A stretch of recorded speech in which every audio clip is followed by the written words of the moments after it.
Palaniswami sir, மற்றொரு முக்கியமான விஷயம், இந்த சட்ட விதிமுறைகளின்படி தான் அதிமுகவின் தலைமையை தேர்ந்தெடுக்க வேண்டும் என்று பலமுறை நீங்கள் கூறி வந்திருக்கிறீர்கள். இந்த அதிமுகவின் சட்ட விதிகள் என்னதான் கூறுகிறது? இப்போது எடப்பாடி பழனிசாமிக்கு இந்த அதிமுக பொதுக்குழுவில் பெரும்பாலான உறுப்பினர்களின் ஆதரவு இருக்கிறது, எம்எல்ஏக்களின் ஆதரவு இருக்கிறது, நிர்வாகிகளின் ஆதரவுகள் இருக்கிறது. இருந்த போதிலும் அந்த கட்சி தலைமையை தேர்வு செய்வதற்கான சட்ட விதிகள் என்ன மீறப்பட்டிருக்கிறது சார்? அதாவது அடிப்படை தொண்டர்களால் மட்டுமே தலைமை தேர்ந்தெடுக்கப்பட வேண்டும் என்பதுதான் புரட்சி தலைவர் எம்ஜிஆருடைய விதி, ஜெயலலிதா அம்மா அவர்களது விதி.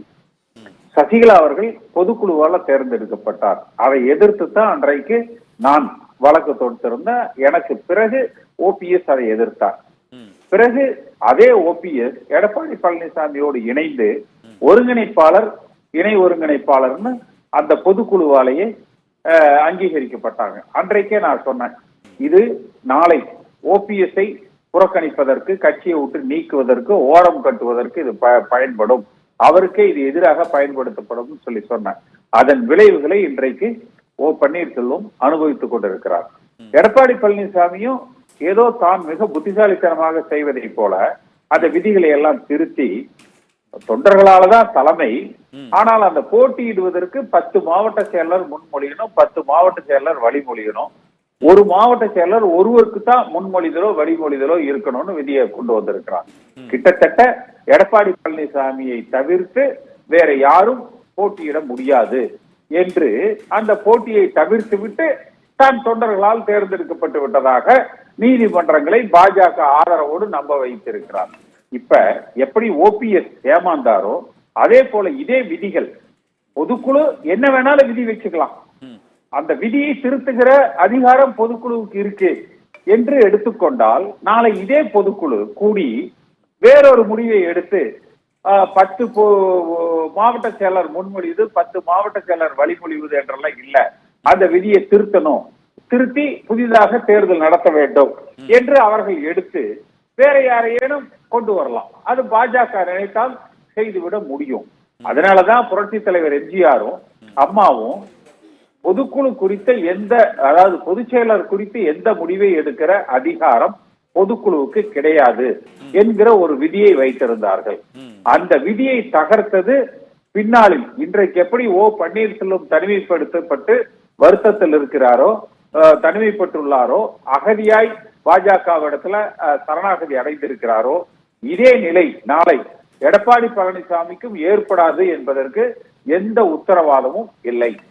சார், இப்போ அதிமுக பாரதிய ஜனதா கட்சி உடைத்துவிடும், எதிர்காலத்தில் உடைத்துவிடும் என்ற பேச்சு விமர்சனம் பொதுவாகவே இருக்கிறது. ஆனால் அதற்கான வாய்ப்புகள் இந்த நாடாளுமன்ற தேர்தலுக்கு பிறகு ஏற்படுமா சார்? என்றால் பல்வேறு கட்சிகளை பாரதிய ஜனதா கட்சி உடைத்திருக்கிறது. அது அண்மையில் சிவசேனா, தேசியவாத காங்கிரஸ் உள்ளிட்ட பல்வேறு கட்சிகளையும் இரண்டாக பிரித்திருக்கிறார்கள். இதுபோல அதிமுகவை உடைப்பதற்கான வியூகத்திலும் பாரதிய ஜனதா கட்சி இந்த தேர்தலுக்கு பிறகாவது முந்தையாவது ஈடுபடுவதற்கான வாய்ப்பு இருக்குதா நினைக்கிறீங்களா சார்? பாஜகவை பொறுத்த வரைக்கும் சிவசேனா கட்சி என்பது பால் தாக்கரேவால் அன்றைய RSS தலைமையகத்தால் இணைந்து இருவரும் பாஜகவும் சிவசேனாவும் உருவாக்கப்பட்டது. அப்படிப்பட்ட, அதாவது கிட்டத்தட்ட ஒட்டி பிறந்த இரட்டை குழந்தைகள்னு சொல்லலாம். அந்த கட்சியையே, சிவசேனா கட்சியையே துண்டாடியவர்கள் பாரதிய ஜனதா கட்சியை சார்ந்தவர்கள். அப்ப இரண்டாவது, இந்திய அளவில் அவர்களது அணுகுமுறை என்பது சின்ன சின்ன பீஸா கட் பண்ண வேண்டியது, அதுல பல குழுக்களாக பிரிக்க வேண்டியது. ஒவ்வொரு குழுவாக பாஜக எப்படி தினகரனோட ஒரு கூட்டணி, ஓபிஎஸ் ஓட ஒரு கூட்டணி, இன்னும் இருக்கிறது இன்னொரு 2-3 சின்ன சின்ன இதா பிரிச்சு ஒவ்வொருத்தரோடவும் தனித்தனியா கூட்டணி, அந்தந்த வாக்குகளை தனதாக்கி கொள்வது. இதன் மூலமாகத்தான் இந்திய அளவில் அவர்கள் ஆட்சியை பல மாநிலங்கள் பிடித்திருக்கிறார்கள்.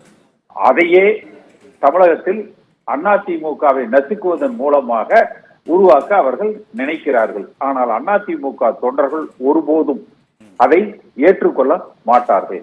நிச்சயமாக பாஜகவுக்கு எதிராக அணி திரள்வார்கள்.